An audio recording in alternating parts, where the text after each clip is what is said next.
dari PK dimanapun berada, seperti di setiap Senin pagi kita diskusikan hal-hal yang menarik. Topik yang kita ambil pagi ini adalah menciptakan generasi tanpa perundungan.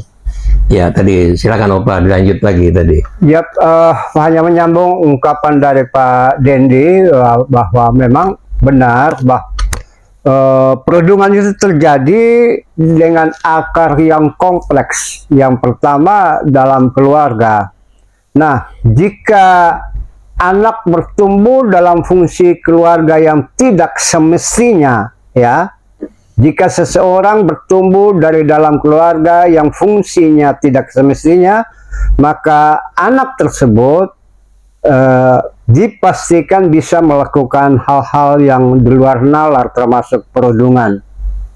Dan yang berikutnya, jika anak bertumbuh dalam keluarga yang tidak semestinya, dia juga bisa menjadi korban perundungan. Ya, jadi ada akarnya bisa di sana.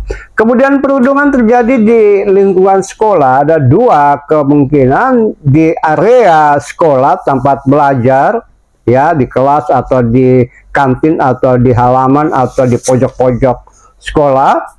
Tapi juga biasanya area sekitar 0 sampai 1 km atau 2 km dari area sekolah. Nah, itu juga kita lihat di video-video di medsos, kita menemukan mulai anak SD, SMP, SMA melakukan perundungan di area yang di luar jangkauan guru dan ini. Nah, kalau sampai begitu kan kadang-kadang guru tidak melihatnya, menemukannya.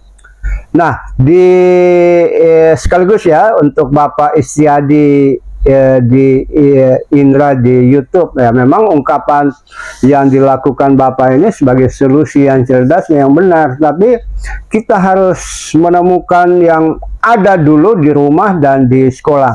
Nah, pengalaman saya ketika masih mengajar di sekolah yang cukup baik di negeri ini, guru memiliki jam 0. Ya, sebelum semua masuk, guru itu ada di jam 0.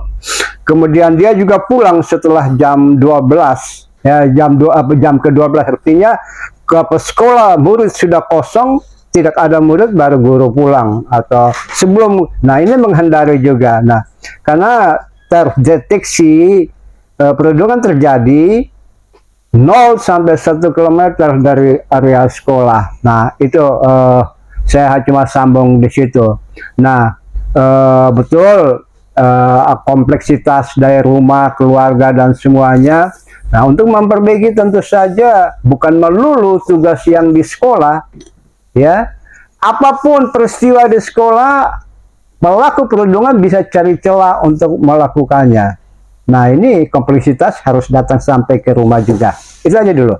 Oke, lanjut, Mas. Ya, jadi terima kasih. Kalau saya tambahkan bahwa perundungan ini saya analogikan seperti ilmu epidemiologi. Kebetulan saya ini orang bidang kesehatan. Jadi apa itu epidemiologi? Epidemiologi adalah ilmu yang mempelajari kenapa terjadi satu penyakit. Ya, dalam hal ini adalah konteksnya adalah masalah karakter kejiwaan terjadi dalam kehidupan masyarakat.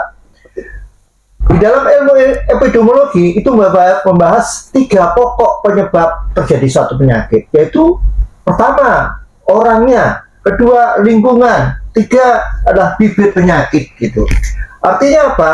Untuk mencegah atau preventif tidak terjadi, ini adalah harus secara analogi komprehensif ya Bapak ya. Ya, holistik. Tidak hanya sepenggal-penggal. Kisah ceritanya, saya pernah mengunjungi salah satu sekolah SMA di Jakarta Utara ya. Nah, sekarang zamannya pakai CCTV ya, CCTV untuk memantau di kantor, melihat gitu. Memang bagus untuk melihat, mengkondisikan efektivitas di dalam pemantauan.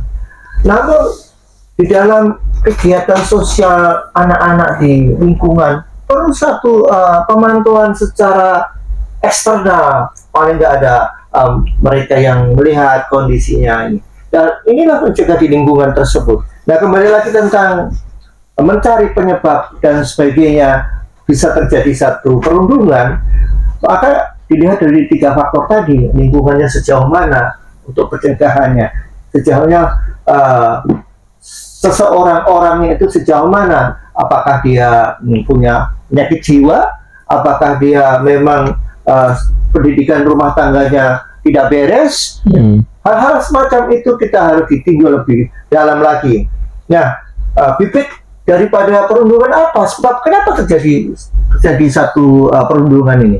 Maka kesimpulannya untuk menentukan pencegahan itu harus 3 faktor itu harus dirangkum untuk mencapai hal-hal yang salah satunya yang tadi sudah dibahas tentang statement perundang-undangan tentang keamanan sekolah dan sebagainya. Tetapi itu tidak cukup itu saja. Semuanya terlibat, apalagi di sini ada bidang psikologi, bidang media, bidang penyiaran, bidang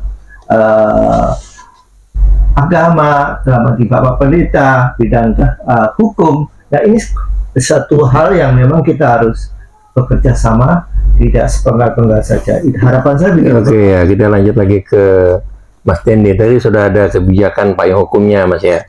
Kemudian sudah ada satgasnya, satuannya, Mas ya. Ya, seperti apa efektifnya cara kerja mereka? Nah, ini dia. Agar jangan terus berulang terus gitu. Ya. Kasus bully yang atau perundungan ini. Silakan. Yang utama itu guru harus jadi teladan, itu dulu.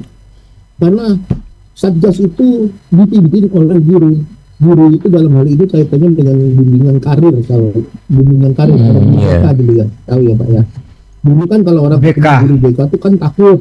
Kan, takut karena kesan yang ditangkap itu tadi adalah hukuman disiplin aja. Tetapi sekarang guru BK itu lebih kondusif, dia malah lebih mengarahkan kepada masa depan si anak melalui